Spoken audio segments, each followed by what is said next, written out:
right. Robert, it's good to see you in person. Yeah, this has been a long time coming. I mean, we did see each other in November of last year in your garage. Yeah, it was hot, stuffy, probably smelled like oil. No, it was cold. It was cold you're right, it was cold. Yeah, we're like November or something. Man, I mean, I remember it happening, but I don't believe it happened. But we were talking with Allison at the time, but now we haven't done an in-person featured modules section since 2019, I think. So yeah, it's been a long time, and we kind of pushed this episode off a little bit because of what was in the mail and coming to us, and we're kind of getting vaccinated within a couple weeks of each other, and we decided to delay a bit so we could be here right now checking out the MEMS project Boat of Uncertainty. Yeah, this thing is really, really cool. Kyle brought it over. It came over here about 3 hours ago. And we played with the Colossus for a few minutes, but then he got this out, and I'd seen pictures of it, but once he patched it up and started messing around with it, I was like, man, it's all these different things in single modules. And then there's a sum of those sort of, but they have their own unique things, and I didn't know there was a 165.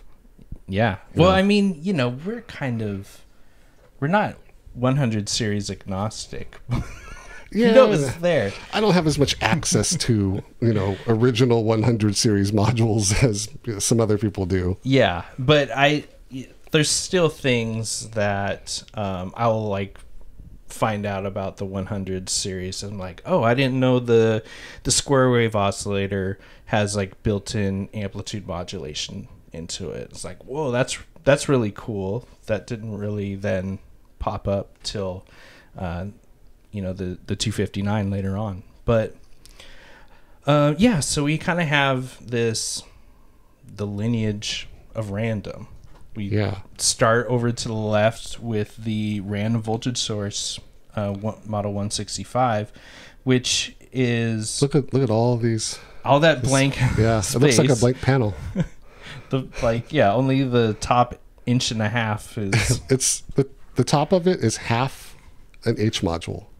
Yeah, and then the rest 3/4 of the module is a blank. Yeah, that's really I guess there are lots of 100 modules like that, but it reminds me of the ring modulator in Moog, which is a completely blank panel with 1/4 inch jack on it.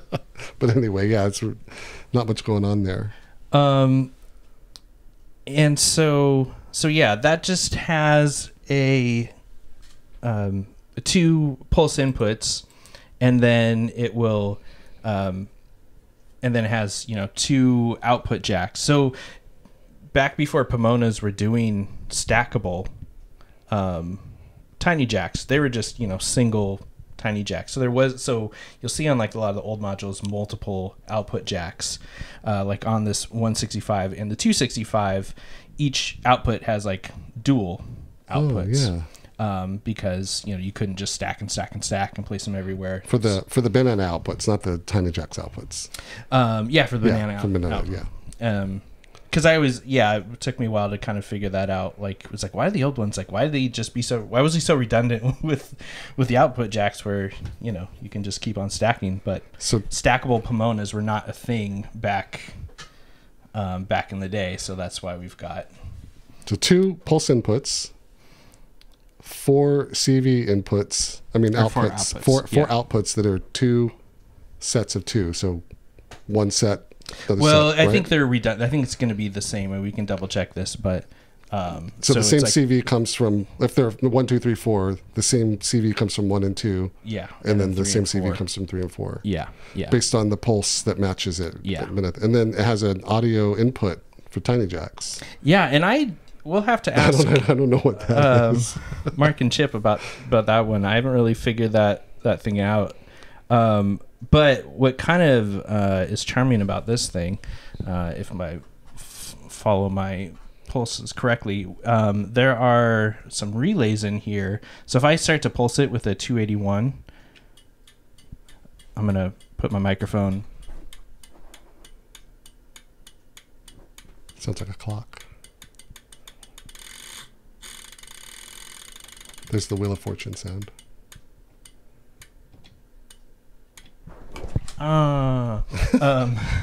B.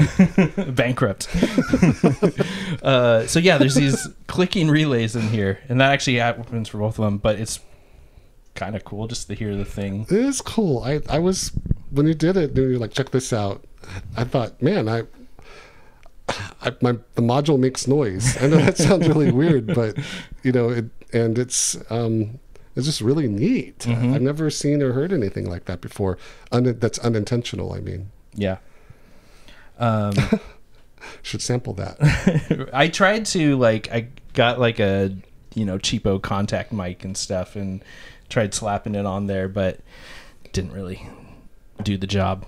So then if we kind of, I guess maybe we can skip over the next one, because I'm not actually sure which came first and if they were kind of simultaneous or what. The 164 or 165? 264, 265. 264, yeah, because they're not always, the numbers weren't always sequential. Yeah, and so the 264 is the quad sample and hold, and the 265 was the source of uncertainty. So that's the first source of uncertainty, or first time the module was made, called the source of uncertainty because it came from the random voltage source. But did they, so I'm going to jump ahead slightly because I'm sure everybody has this question. Did the 266 supersede the 265 because of something that was missing, or was it a natural evolution of the approach to uncertainty? I think it's the way I see it, and we kind of can look at all these things, I think it was the natural approach to, as I think the 266 comes up in the late stage of the 200 series, where I think everything was Rogan's, where if you look at the 264, 265, Mark and Chip made them with put the Davies on there, have the correct red and black. The black and red, yeah. So a period of time went by, some significant period of time, maybe years. Yeah, so it's kind of like this 70, 72, I think. A lot of stuff was Davies. I think the Marf came out in 1973, and the easel was 72-ish. And stuff started getting a little bit more colorful and with the jacks and the knobs, and and things just got more and more dense, right? If you look at the 258 dual oscillator compared to the 259, it's bigger, but there's a lot going on, and so even when you if you compare the 265 to the 266, there's 1, 2, 3, 4, 5, kind of 6 separate sections on the 266 compared to 1, 2, 3 on the 265. So, cramming it in there, but still has an elegance to it. Did the original 266 have the LEDs like the clone does? You mean the 265? This one here, because the 265 has these beautiful red lamps. Yeah, so they switched to the LEDs. Yeah. And for the 266. Yeah, they kind of got away from these fatter ones. Even when you look at the old the 260, the envelopes, and the 246. Yeah. I love those red lamps. Yeah. I want to get a 246 and just leave it on. I think it's a 246. It's 16 steps. Yeah, I don't know that I think the bottoms start and stop have those something lamps, has a whole bunch of lamps on it, and whatever that is, that's the one I want.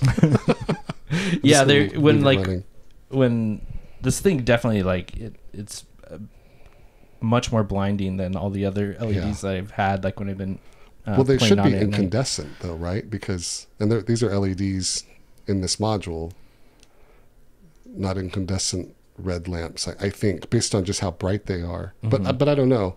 If they're incandescent, you can imagine they're going to fade in and out as they. But maybe they're brighter. Or they are really. More there's more above. And more clear plastic going around. If you don't know what we're talking about, definitely look this up on Google this, or if you're not watching the video, because those lamps are big and they're bright and they're the size of a CV jack. Yeah, a little bit smaller than yeah. I mean, we're going on and on about it, but it's pretty significant.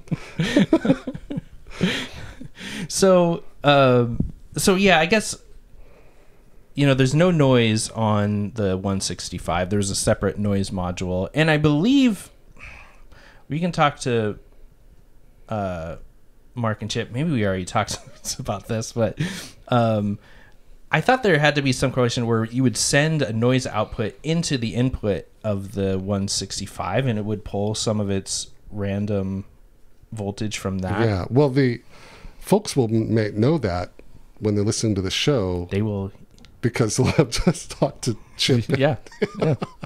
So we're all going to learn together. You guys are in the future. Listeners, you're in the future. We don't know. If they skip ahead, I guess so. Let's say it in the intro. So yeah, noise was added to the 265, and Mark and Chip warned me, like, the noise in this thing is gnarly. I don't know if you can bring it up. You want to hear that? The noise? Quick.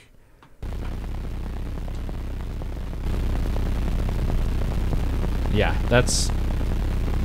there you have it. I'm going to do just the left channel there for a second. No, I think you had it. That's gnarly, isn't it? Yeah. Wow.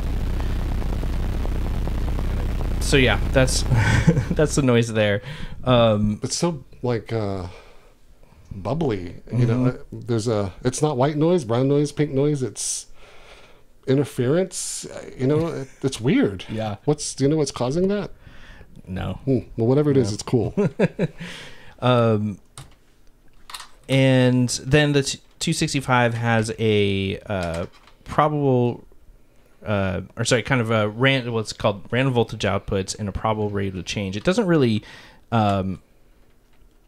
say what it is, but it's a fluctuating random voltage, where you've got two outputs. They have a CV over the rate of the fluctuations, and this got then adapted into the 266. So kind of basically the same thing. He didn't really change much, except he made it a whole lot smaller in the 266. Then to come down to the random voltage, this stored random voltage output. This kind of is a precursor to the 266 stored random output, where it has these correlation knobs. We were just kind of checking with this beforehand. So if we turn up the, we've got a 259. 259. You want that output here, left and right. And we've got, I'm going to pulse or get some pulses. So we're going into the pitch input of the 259, and I'm going to maybe bump up the rate a little bit. There's that relay. I love it. Yeah, I don't know if you can so much.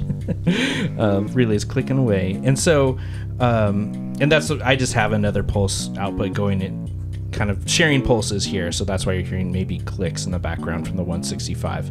So the correlation knob is at 0, and we can kind of, I think Robert just bumped up the... Just a tiny bit, because there's some distortion in there, but... Okay. Yeah, I'll put it back where it was. You're kind of fine there, wherever.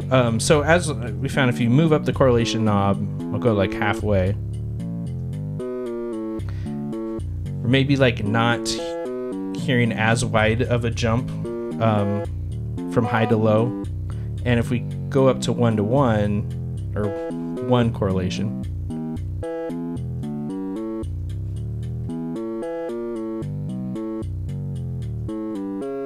kind of we have those slows.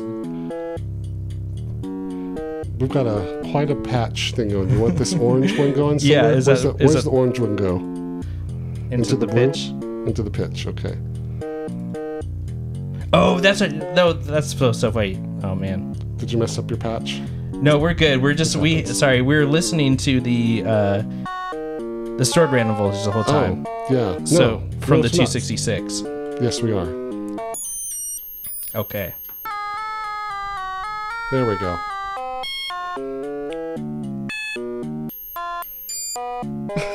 Yeah, they're here. Okay, correlation on 0. Lots of fluctuation. Halfway up, a little bit less. Now we're at the 1-to-1, and there's not a lot of fluctuation there. And then we just kind of heard what we were going there, so we switched back over Switch back. to the 266. That was the mix there for a second, which was kind of crazy. We have this set on low, so it's not. It's just kind of set in this low area. Just chilling. Now we're in this mid range of CV that's coming out, and then we're high. Yeah. That's wild. I like the look. I like the look of these two Davies knobs. Actually, on the 265, I like the Davies knobs on that. It just looks. As I was watching Kyle kind of turn the knobs, they're nice and big and chunky, and they're only 4, and it's kind of all very nicely laid out. Mm-hmm. It's a really nice looking module, and just looks fun to turn those knobs. It just struck me, and then you touch the Rogue, and I think, that's boring. It's a little tiny. Well, Rogan. Yeah, I guess a little bit more baby diminutive too. If it had the medium skirted Rogan, then maybe I'd like it more. And that's what's important here, right? That's right. Yeah. Yeah. We'll go into the fluctuating random, but if you know the 266, which we've kind of talked about in our very first episode, kind of know what that does. So now we'll kind of jump back to. Let me turn off our tick pulses from there. Now let's go into this 264 quad sample and hold. Okay. I'm going to turn off the 259E. So we're using the 268E. Yeah, so I guess just a little bit of overview before we kind of get into it. It is what it says it is. It's a quad sample and hold. But it also has this polyphonic adapter, which is like the bottom kind of half of this module. So the top half has 4 CV inputs and 4 CV outputs. So you would plug whatever you want to sample into each one of these a CV source that you want to sample into the inputs, and then there's also a pulse input that you would click on as well. So there's a switch for track and hold and sample and hold. I've had a couple people try and tell me the difference between the two, and I'm not look at me. in use. I'm not. You're looking at here because you're the only other person in this room.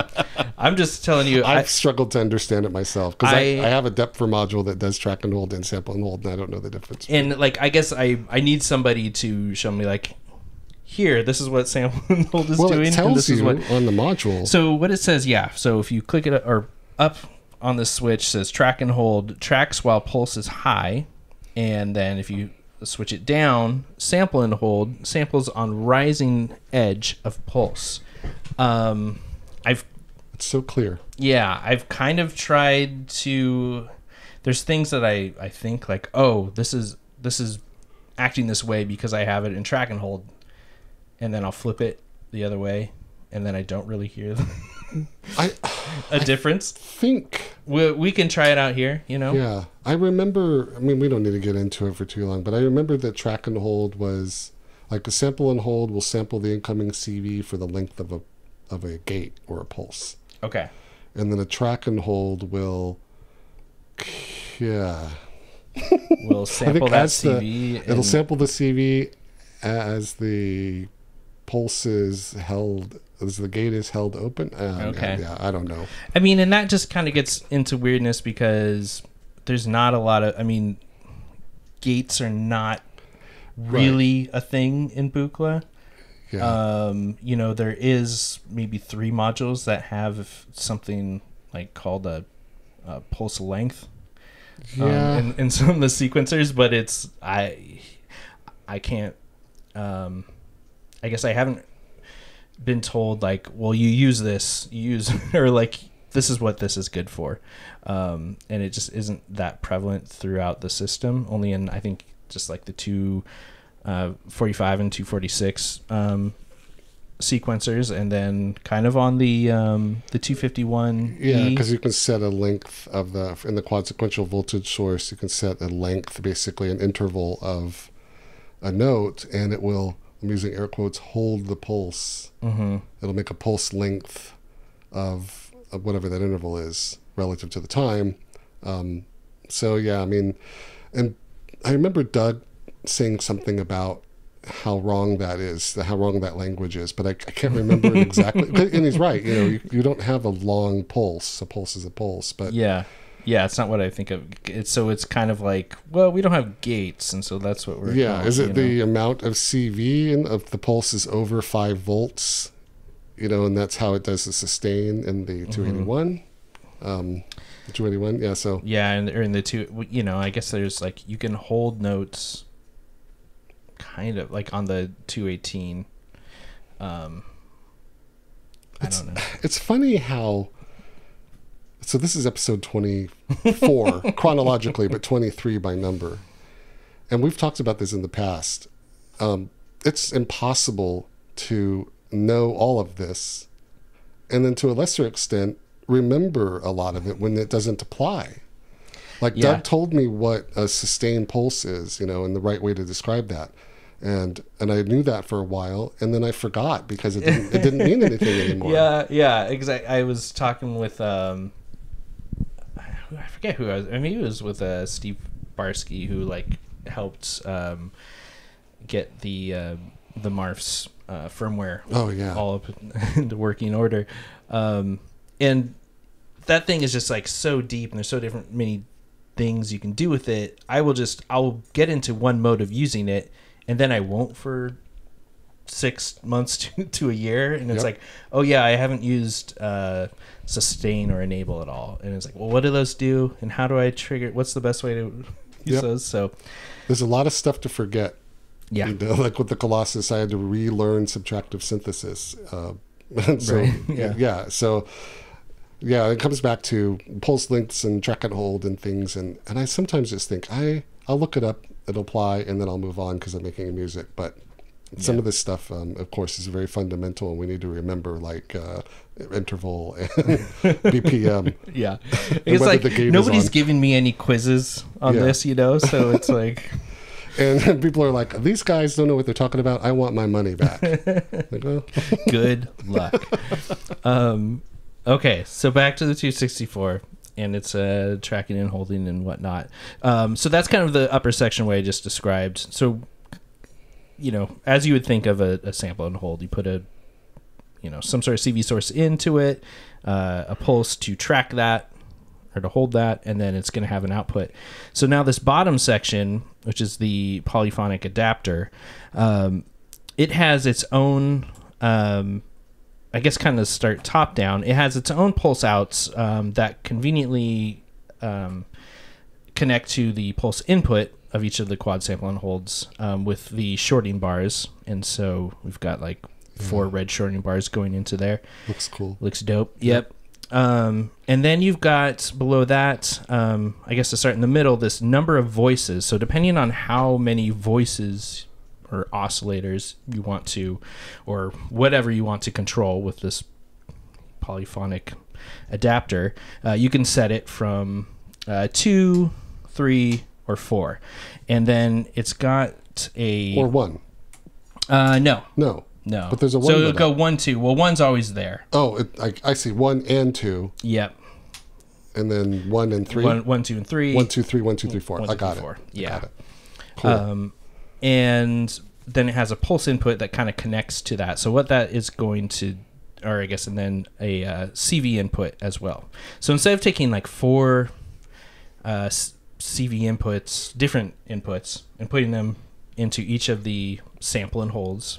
You can just have one source, but you can divvy that out to the 4 oscillators in this case, using this polyphonic adapter. So you set the switch to common instead of separate. There's 2 different modes of using the, or I guess using it, the quad sample and hold by itself individually, or set a common CV input. Then you put in your pulse input, and that pulse is just going to cycle through the voices. So 1, 2, 3, 4 with every pulse.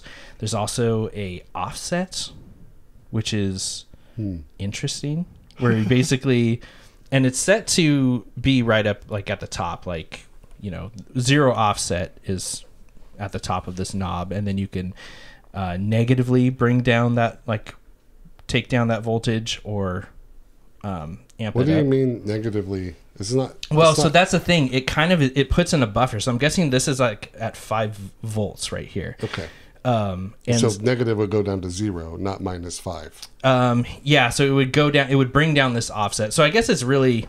I mean, here's what's weird. So see how there's like there's an arrow up at the top. Yeah. Like right here. Underneath like that would offset, be your center point, right? Yeah. Where it kind of wants you to have it, but actually this is like 0 volts if you have it turned all the way to the negative to the left, and then adding all the way up. I don't know If you're exactly sending how negative many voltage into my 268E, you're not. It's just adding.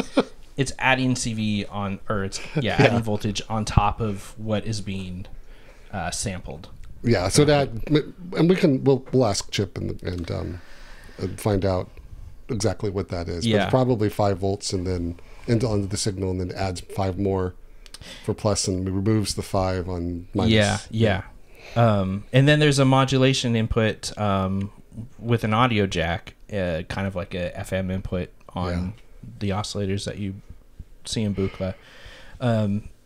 So yeah, it's kind of very interesting controls. What I like to note is this kind of, a bunch of this section, this polyphonic adapter, got implemented into some of the polyphonic keyboard modules that Don did later on. The one with actual black and white keys, have you seen those? They're like the 238 or something like that. Seen pictures of it. Yeah. I doubt I'll ever see one in real life. Yeah. I think Alessandro Cortini, he has one in one of his systems. And then also the one I like to bring up every 6 months, the 219, which is got the flat, kind of 218 style, but you can... Does it have a joystick?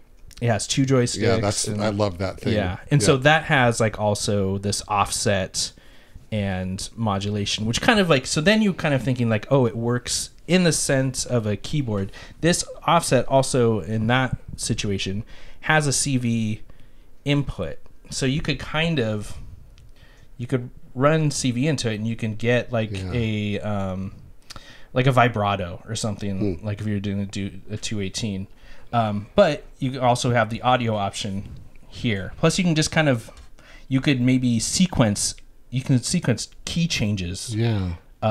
Cool. If you wanted to with this. So, well, the looking at these two for folks that, if you're not watching the video, these are beautiful modules. So the 165 is actually pretty elegant in its simplicity.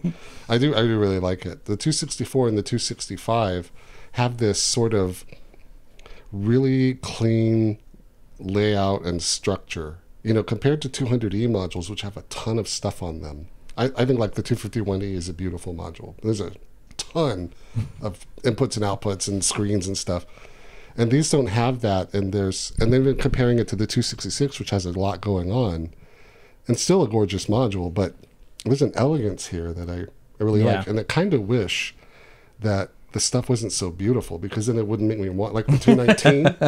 If that was just a boring, ugly keyboard, but the functionality is cool, I wouldn't lust after it. But the damn thing's so beautiful, like the 227. But anyway, I just wanted to say, like, folks really look at the pictures of these two things, or watch the video, because they're beautiful modules. So let's get a sense of this thing in action. So bring up the 260E, right? This is the Keen Quad Trans Event Generator 268E, which is, I'm sorry, the graphic wave. I was looking at the wrong module. The graphic waveform generator 268E, which is 4 oscillators. So let's just bring up, see what's 1 and 2 happening. So do you want one A and B to go left and right? Sure. Okay. I'm driving over here. And we need to have, which voltage source do you, okay, we've got that going there. So we've got, so these are all 4 oscillators going, and in the, we have the fluctuating random from the 165 that is controlling the, like, what is that? That's the wave. That source is the, is basically the CV that controls drawing the waveform on tape. Mm-hmm.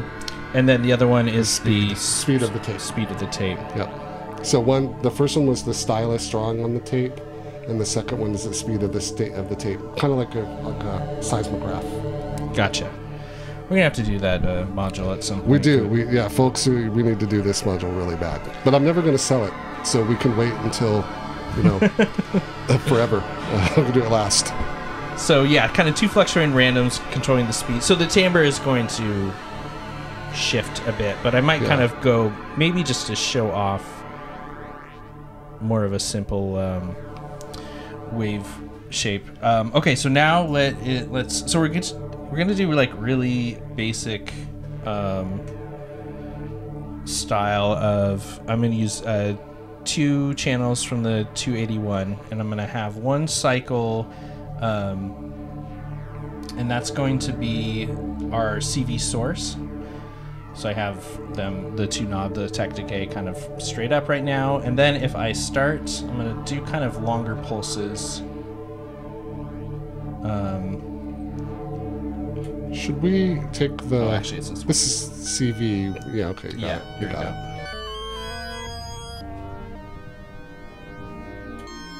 So right now...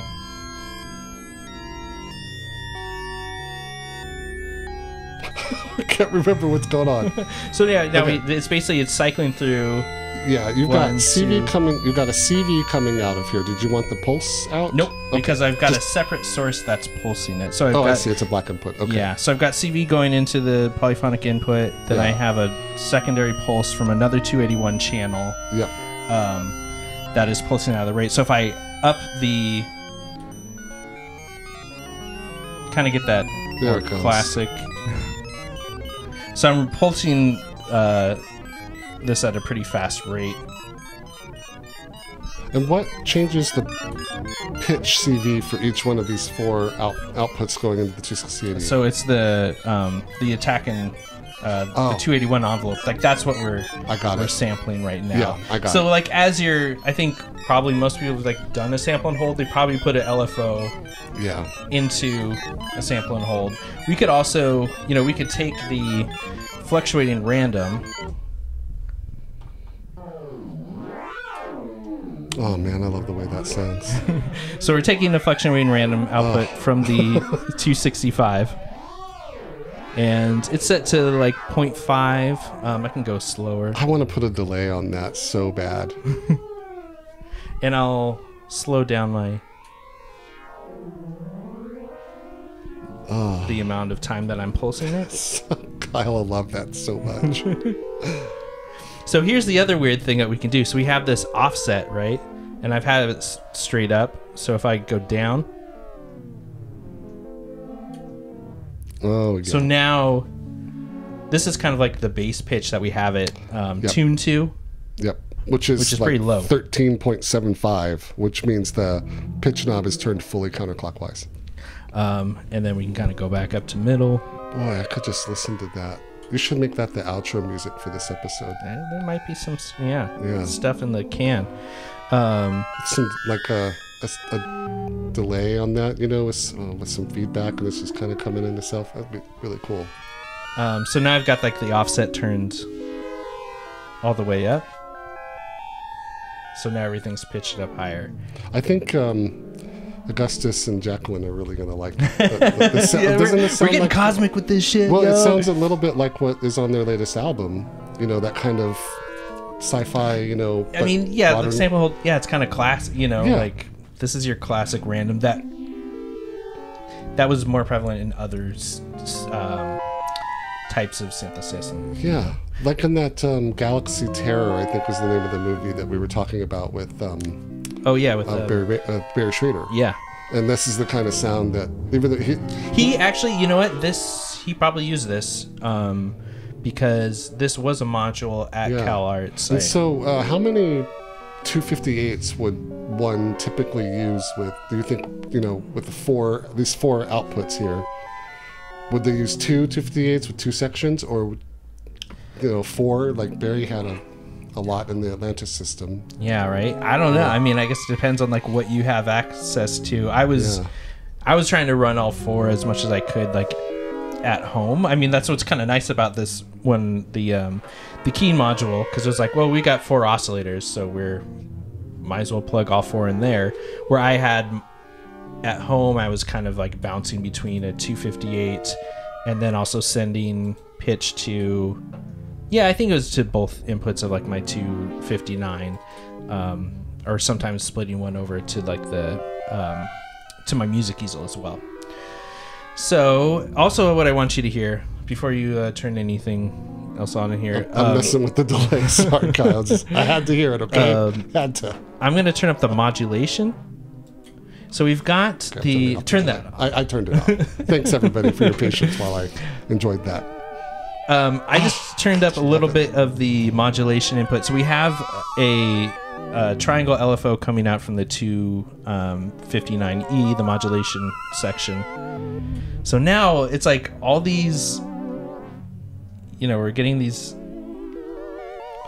vibratos. So let me point something out real quick. You hear this sound? It's because the tape is really slow. So as the waveform kind of rolls off the tape, it makes that sound. I could maybe kind of speed up the random. That might. Yeah. There it goes again. So let me change the.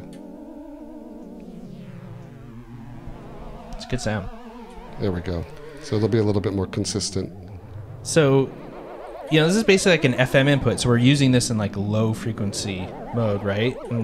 And wish I had that. Now we're above halfway. If I go up to max, I mean we're pretty drunk. Cool. But what if we put this in audio rate? This the LFO? Yeah.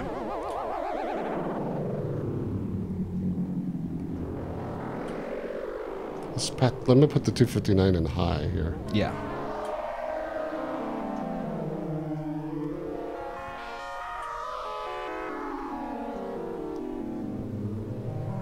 You can jack it up as low as you want it. Yeah, and then, so that's just like on a triangle, right? Yeah. So you can... Oh, the square is gnarly. Let me go to the ramp there.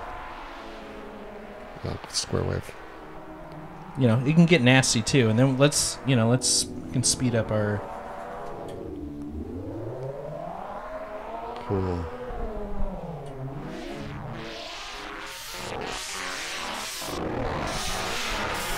So I've sped up the rate of change. That's also that's giving us a lot more timbre. So this is kind of, we have this double connected, so there's going to be a lot of change here. Yeah, that's cool.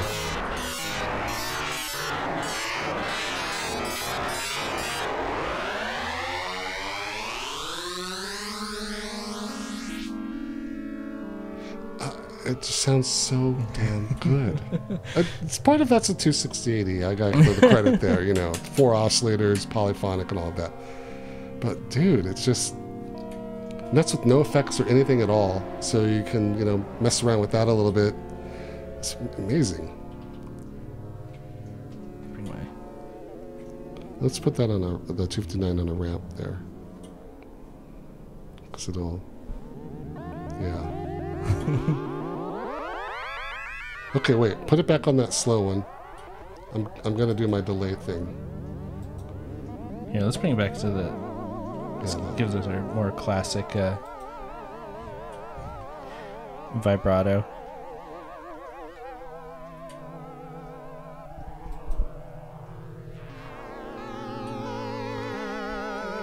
Robert's.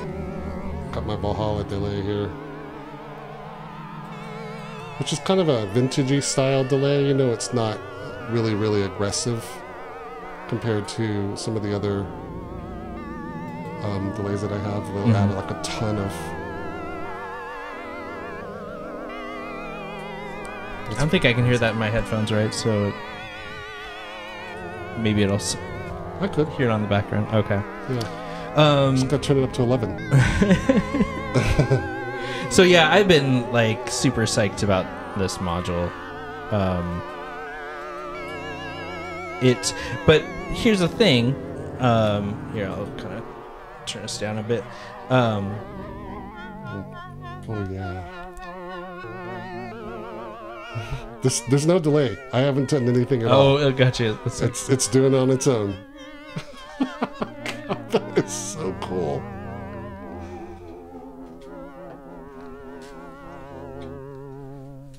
There we go.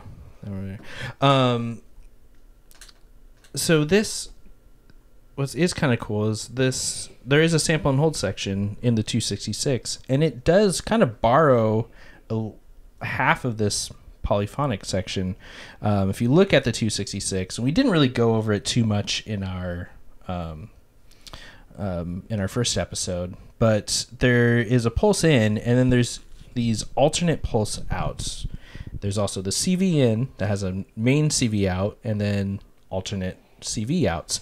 So what you can do is, you put in your one. So every time it's pulsed, it's going to go like to the left output, and then if it's pulsed again, it'll go out the right output. And it won't go there. Yeah. So then what you could do, so we could put like our pulse, or whatever we're pulsing from, put that LFO into the CV input, and then we can put it, basically we can kind of do like a duophonic. There's going to be two different CVs that are being tracked. So you could get and close held to what you did with the 265 using the sample and hold section of the 266?